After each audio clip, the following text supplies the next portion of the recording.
Good morning, audience. Good morning, viewing audience. I am so honored and elated that you're joining with us on this morning. Welcome to From My Pen, sponsored by 810 Studios Network in the great city of Clinton, North Carolina. I'm excited on this morning. We have an awesome guest to join us this morning to talk to us and inspire us concerning his great book that he's written lately. And we want to let you know that his name is Shawn Ford. Mr. Shawn, welcome to our great program. Thank you so much. Thank you guys for having me. Yes, Dorcas. sir. I appreciate that. Yes, sir. Yes. Ready to get started? I'm ready. Let's go in, okay? All right. All right. Tell us a little bit about you. What would you like for the viewing audience know about Shawn Ford? Okay. Well, the name is Shawn Ford. I was born and raised in Trenton, New Jersey. My mom married a soldier, and we traveled. I got a chance to go to school in Europe, in Germany. That's fantastic. In fact, my little brother was born in Germany. Okay. So do you consider him a German? He had dual citizenship, so he could have went with Germany or America. So that's United awesome. States. But, Okay. Okay. Yep. Okay. I had a rough. I got a kind of rough background, but we corrected it, and I got on the right path. Would you care to share just a nugget? Okay. Absolutely. Okay. So my senior year, I ended up getting into an altercation. Okay. And I had to go to court. Okay. Ended up getting on probation for a year. Okay. For simple assault. Then from there, of course, had to pay probation fees and all that stuff right there as a senior. Which matter of fact, let me tell you the whole story. Please do. Yes, sir.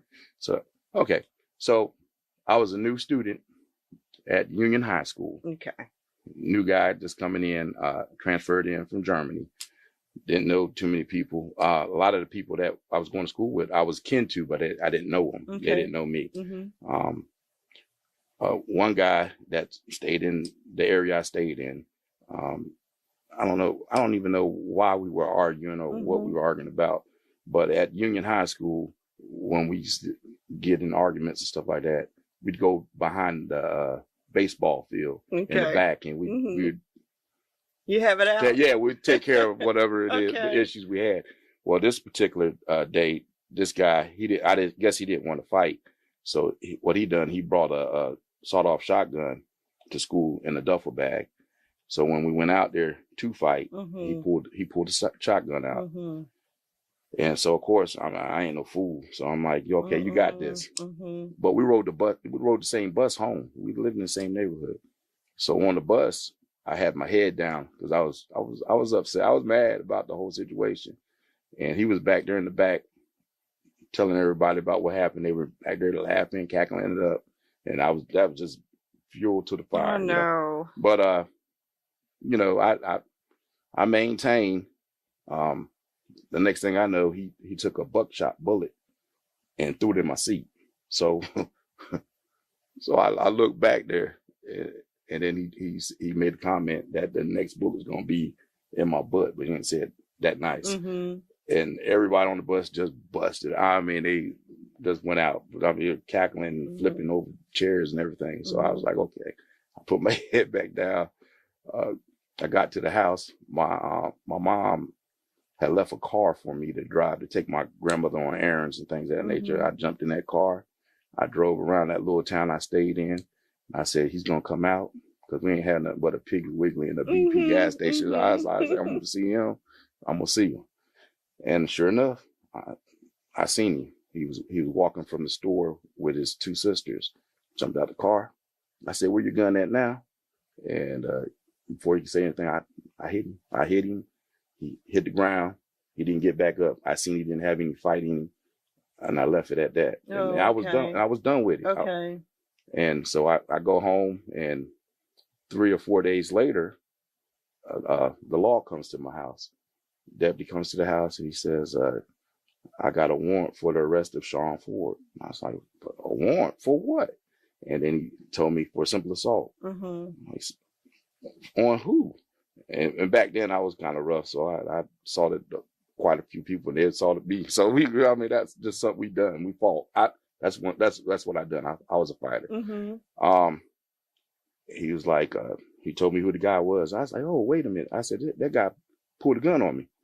And he was like, look, he said, son, he said, I understand what you're saying, but he said, I got this warrant to serve. I need you to come with me. And, you know, which the officer was nice enough to let me follow him along with my grandmother to the magistrate's office, which I had no idea about the law. I didn't know anything about the law. So that was my first experience with the law. Yeah.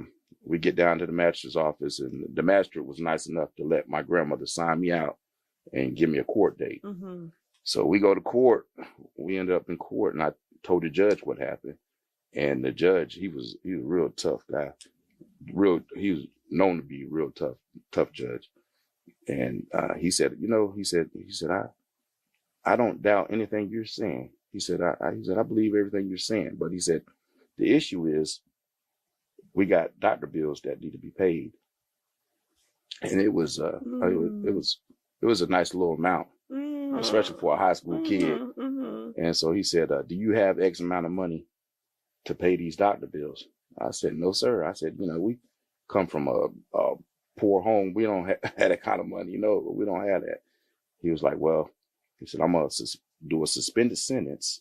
And he said, I'm going to put you on probation for a year, and you're going to have to pay probation fees and restitution. And I was at the amount of $280. And I'm in high school. $280. That's a lot for me. That's a lot of money back then. I mean, yeah. So I was like, man, I said, Your Honor, we can't afford that. There's no way we can afford that. And he said, the judge said, well, do I need to go ahead and lock you up now and then? And my grandmother stood up, and she said, Judge, please don't lock my grandson up. We'll find it. We'll find the money somehow or another. And so he let me go. I had to meet my probation officer, and ended up, I had a cousin that worked at West Point Pepperell. I don't know if you guys remember that. I remember it. Her name was Barbara. And she was a supervisor out there, and she talked to the boss man, Bobby Bunker. And he allowed me to work part-time while I was in high school. All right. Yep. So I can pay for my probation. Okay. And so we ended up paying the probation. And I had to do like community service. I understand. Yeah. And I did a prison tour also. I did a prison tour. And I can remember going through the prison, and I guess the inmates were trying to do like a scared straight. And one of the guys told me, he said, you're gonna be back. You'll be back here. That's what he told me. And I looked at him, and I could remember, it's like yesterday. I said, no. I said, I ain't coming back here. I said, you might be back, but I won't be back here. And we got through it, man. That was the only time I was involved with the system. After I got off probation, I mean, that was it. That was it for me. And then on top of that, I met my back then my girlfriend, but now my wife. All right. So her father was a preacher, and he wasn't really going for that. So I had to straighten up. You had to straighten up and fly right up. Yes, ma'am. Yes, ma'am. It was the best. That's amazing that was your first and last. Yes. Okay. And I declare into this world, I wish that our youth of today would look at the first time, but not another. Right. Because just got to pray for our youth. Yes, ma'am. And with that said, concerning our youth, I noticed in your book that your passion is young people. Yes, ma'am. The youth. Any ages or all of them? All the youth, but my book is particularly for middle school and high school. But everybody, all the babies, all the babies. Yes. Okay. In fact,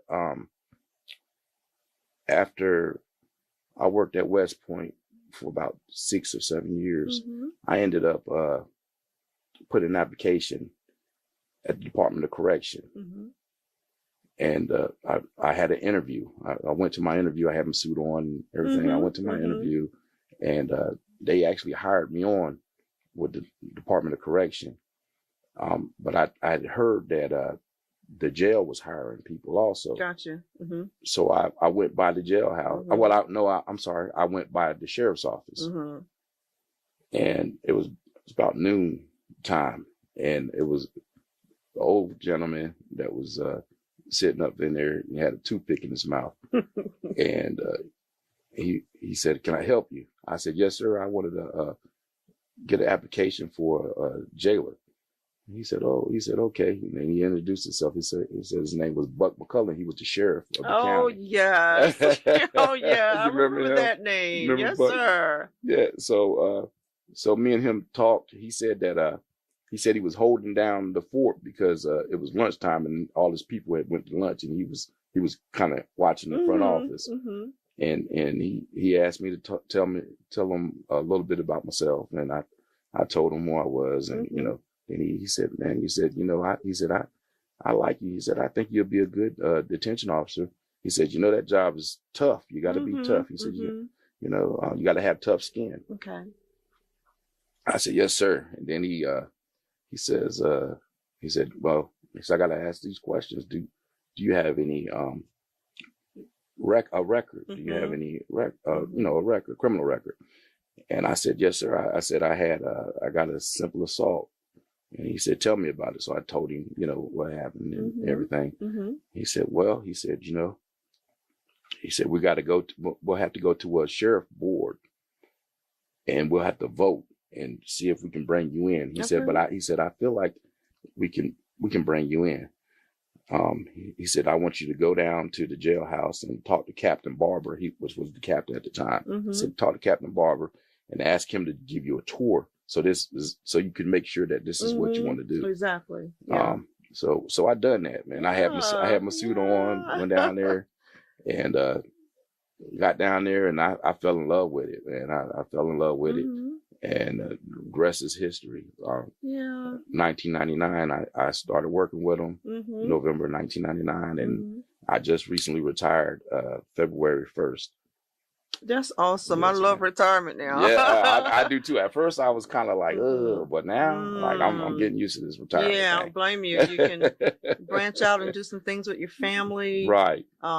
Write a book. Yes, another, yes. A volume of books, the continuation. Yes, ma'am. To this one. So yes, retirement's fine. Yeah. It's just fine. You're a little scared at first. Right. Like, what now? Unknown. Yeah, that's right. You get bored. Yes, you do.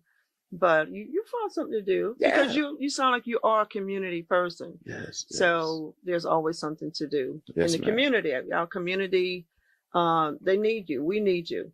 Yes, I definitely want to give back. I definitely want to give back. I definitely want to get these young people on the right path.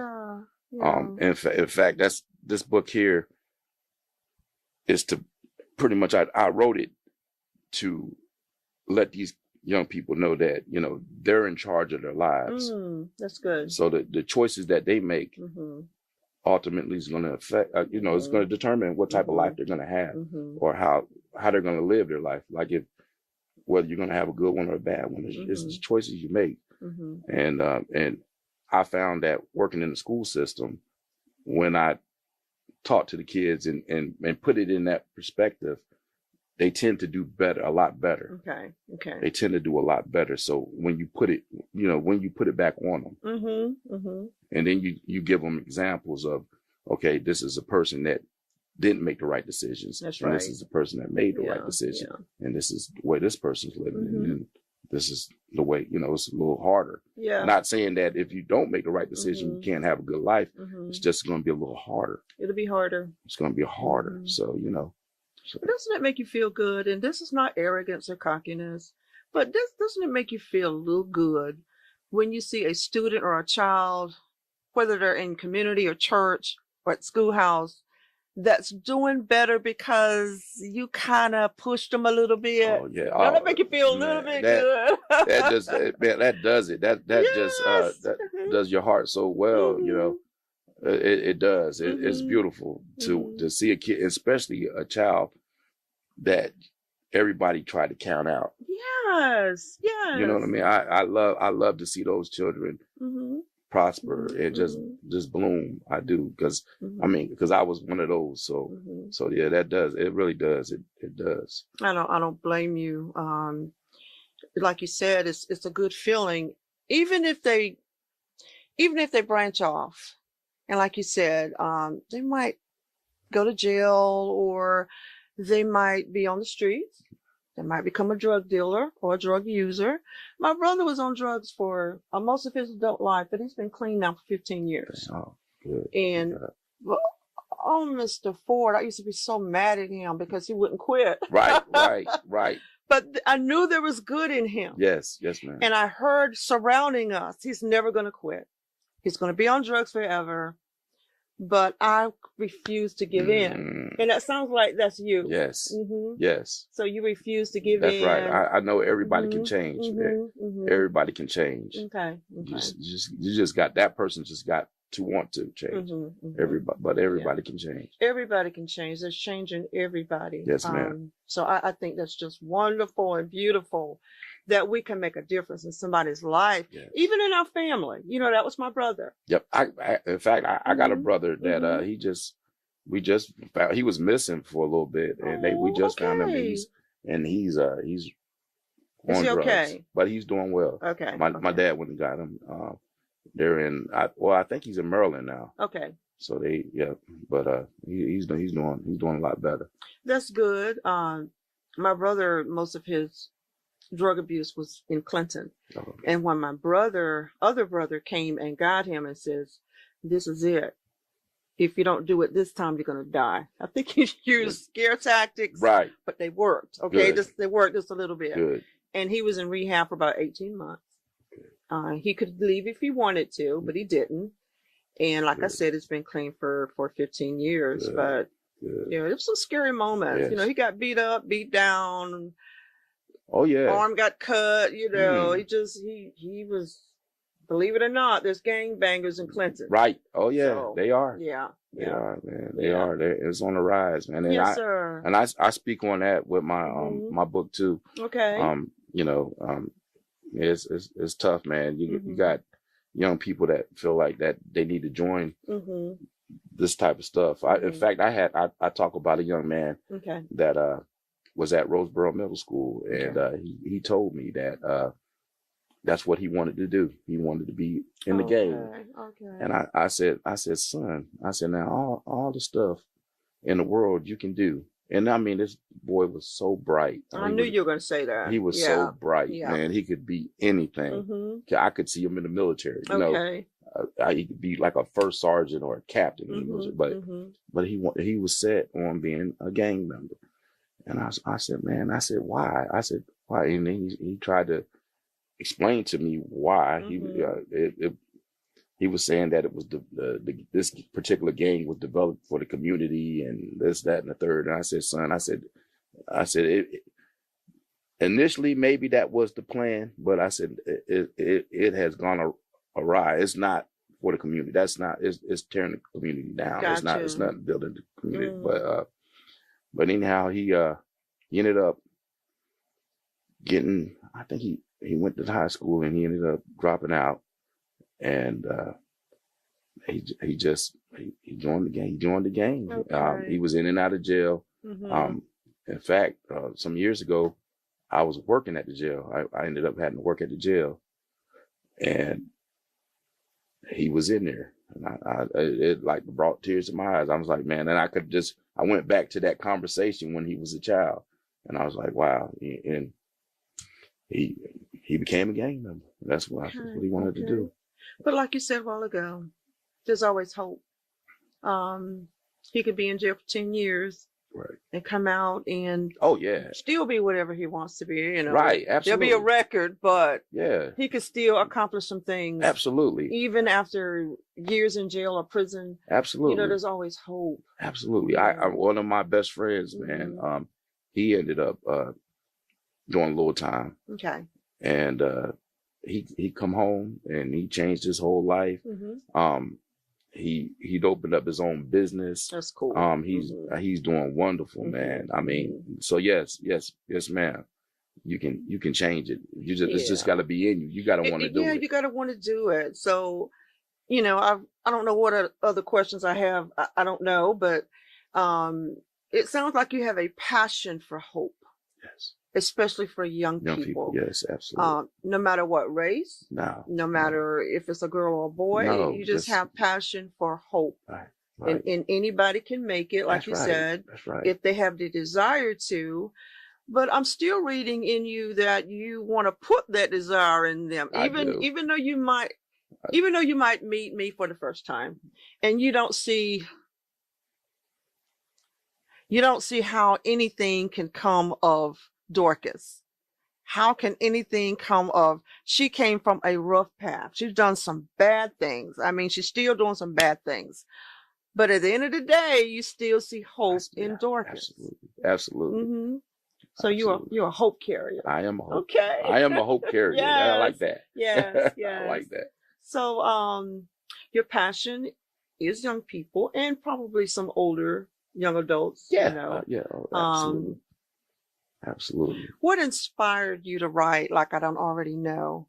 Where did you get your inspiration from? Did it fall down from heaven, or were you born with? When did you decide you wanted to write? Were you 12, 15, 20? I've always had a passion to write. In fact, I've always had that passion, but once I, like you said, once I got ready to retire, I really started picking it up. And I was like, man, you know what? I want to write something to be an extension of my career of what I was doing in the schools. Okay. And that's where Young World came. I like that. And I'm going to tell you the title. Well, when I was young, Slick Rick, I don't know if you remember him. He was a rapper. It sounds familiar. But he had a song called "Hey Young World." You remember that? Yeah. I'm not into rap. I'm not. Well, he was one of my favorite rappers coming up, and that was the inspiration as far as the title. Okay. Young World, Hey Young World. This song. What era was Slick Rick? I mean, he was a late 80s. Oh, I'm not that old. He was late 80s. I was still kind of listening to some R&B, a little bit of soul music. I listen to that too now. Yes, ma'am. Yeah. Yes, ma'am. You're a young whippersnapper. Come on now. I listen to R&B and a little soul. Yes, ma'am. Okay. Who's your favorite soul group? Look back in the 70s. Go to the 70s. Go to the 70s. Pull me one out of the 70s. 70s. Now, far as singers, I love me some Marvin Gaye. Okay. In the 70s. Is this being recorded? Yeah, he was awesome. Yes, he was very, very intelligent man, smart. I think he had plans for his life, but again, substance abuse interfered in his life, and we lost him. Right, you know? right. Yeah. So he was cool. He was cool people. Yeah. Okay. Did you like the Temptations? Oh yeah. I like the Temptations. Yeah, they were cool too. I like the Temptations. Yes, ma'am. I love the Temptations movie. You know, I watch it like over and over again. I done watched it about 10 times myself. Maybe like 20, maybe 20. Okay. Yeah, maybe 20.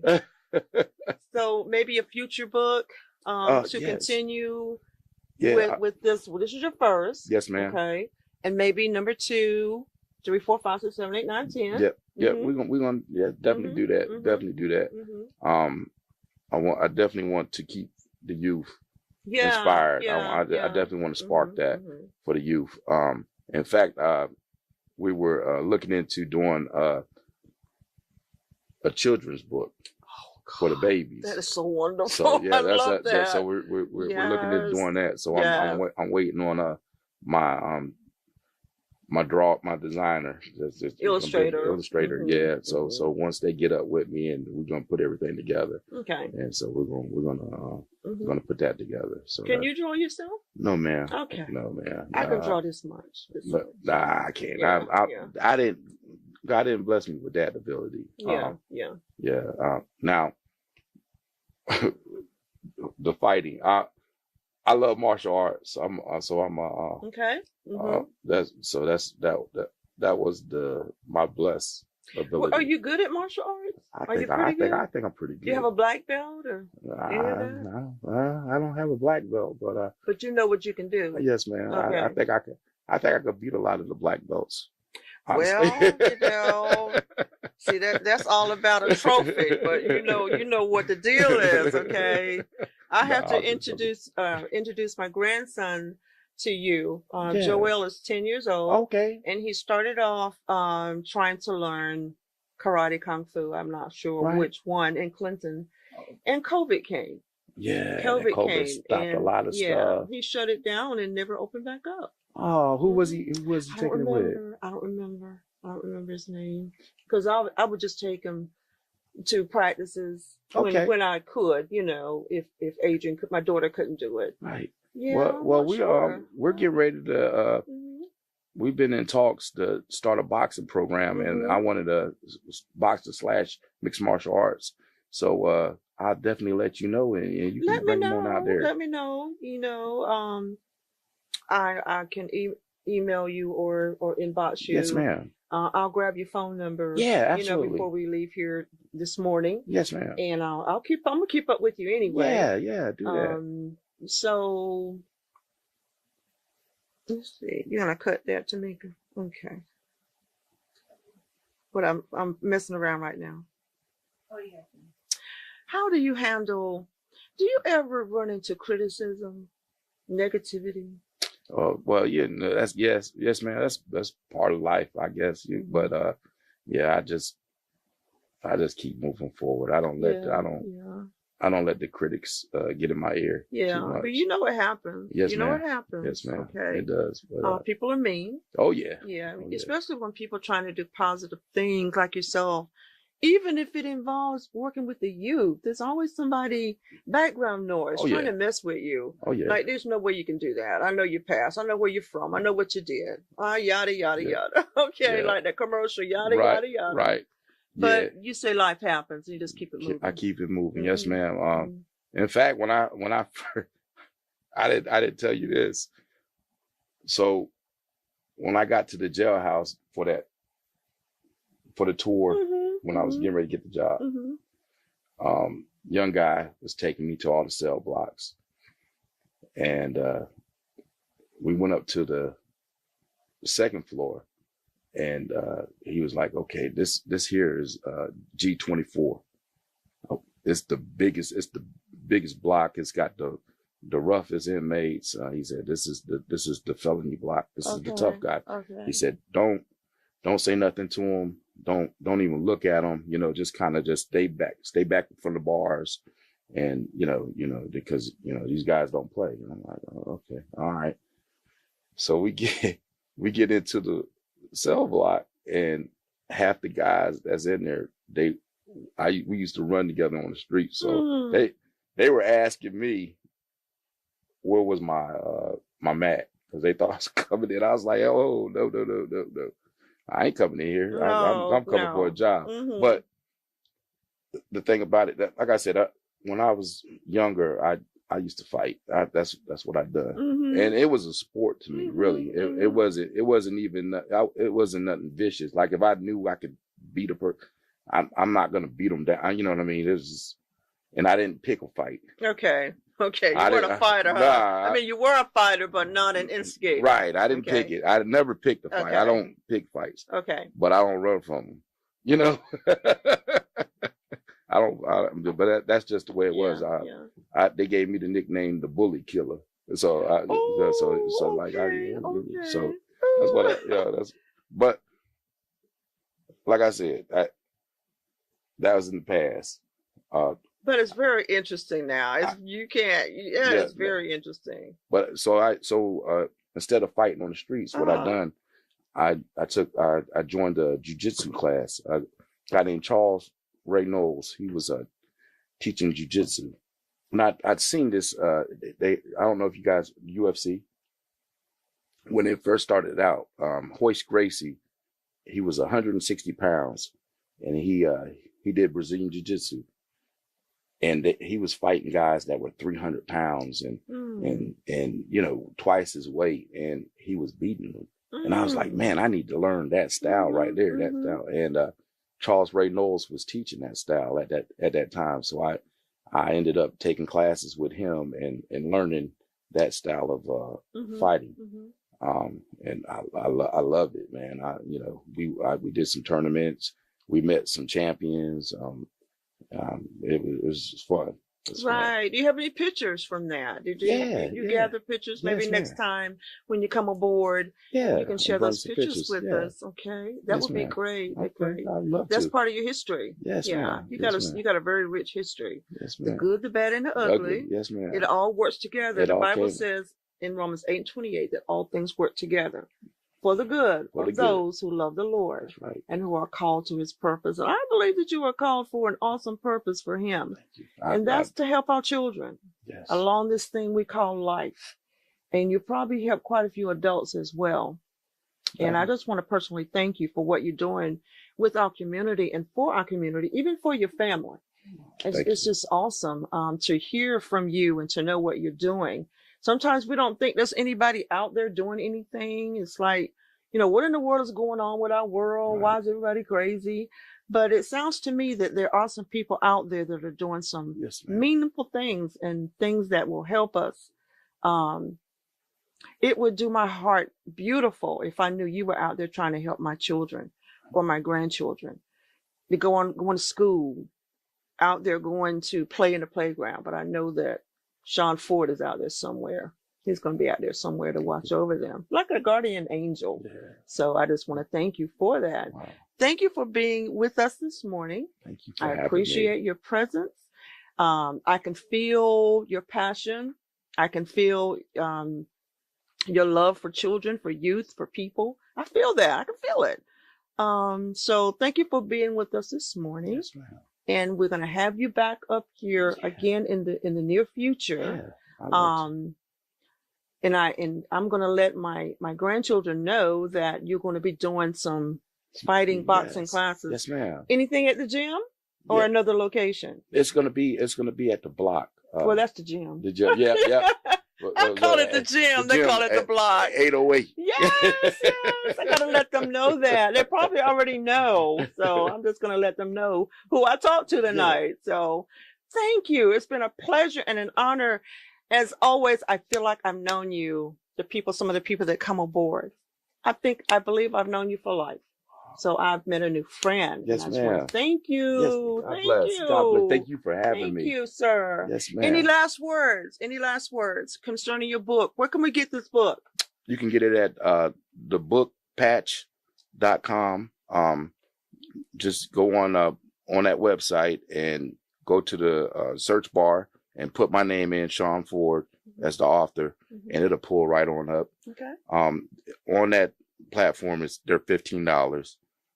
But I definitely I appreciate all the support that everybody has gave and have been given to me. I thank you guys. Thank you so much. Thank you. And I pray that it touches the young people that read it, and it's able they're able to turn things around or start thinking about choices, the things that they do, just making better choices, because like I said, if I can do it, you can do it. Yeah. A kid from Trenton, New Jersey, man. Well, let me put this plug in your ear. Can you see a youth conference with this book? Yeah. Can you see a youth conference or a youth platform? Yes, ma'am. With this book and just going to the hip. Yes, ma'am. From the book, maybe a few excerpts from the book to pass out from the the youth that attend the conference, and just go over that with them and enlighten them and encourage them from your pen, from what you wrote and shared, to let them know this is what this conference is all about. This is what it's all about you. Yeah. Shawn, I see that. I see that. I discern that that's up and coming. I receive it. Okay. Okay. So talk to us a little bit more. What is your desire? What do you see yourself in 5 years? I know we hear that all the time. Right. But in 5 years, I see myself retiring again. Okay. From writing. Yeah. I'm retiring my wife out in 5 years. I feel like I'm gonna bring her on out. I want her to come in. We're gonna do some traveling. All right. Do a lot of traveling. Okay. Yes. Yeah. Well, you've been overseas. You want to go back over there? Yes, I would love to go back. In fact, that's what I want to. I want to take her to Germany. I want her to see Europe. I want to go to Africa. I want to go. Hey, let me know. Yes. I'll get my passport. I know that's right. Yes. Come on, Tamika. Let's go. Yeah. Yeah. So yeah, I definitely want to. I want to do some traveling. Okay. Italy. Italy, I love it. You know what? I was just thinking Italy. Okay. I was just thinking Italy too. Yes. Okay. Italy. Yes, absolutely. Yeah, that is so beautiful. That'll be like your second, third, fourth honeymoon. That's great. That's great. And your kids are grown and gone, so there you go. Empty nest. Well, we got a grandbaby. Oh, you got a grandbaby? Got a grandson. Okay. Yes. How old is he? He's 1. Oh God. Okay. He's 1. He's about to be 2 in June. He'll be 2 in June. Okay. Yeah, old Cameron. Oh, that is so sweet. I love grandbabiys now. Yeah, mine are 27 down to 1, so I've got a variety. Man, Joe, I got a variety of grandkids. Good. No, I got 8. Not 7, it's 8 now. 8, okay. So the 1-year-old made 8. 8. Oh, wow. So grandkids are special. Yes. Yes, they are. Yes, we love our kids, our children, but the grandbabies. Yes, ma'am. There's a different kind of love. It's different. My children call me the get out of jail grandma, because they feel like I do so much for my grandkids that I didn't do for them. Right. Same thing. And it's they share things with me that they might not share with their parents, and they say, "Yeah, you the get out of jail grandma." So I accept that. It's okay. Right. I love it. I just love it. That's right. That's right. Hey, my grandson right now, he can't drive. He can get anything he can drive anything in that yard right now. Oh gosh. So his name is Cameron? Yes, ma'am. That's very special. Yeah. Okay. All right. Okay.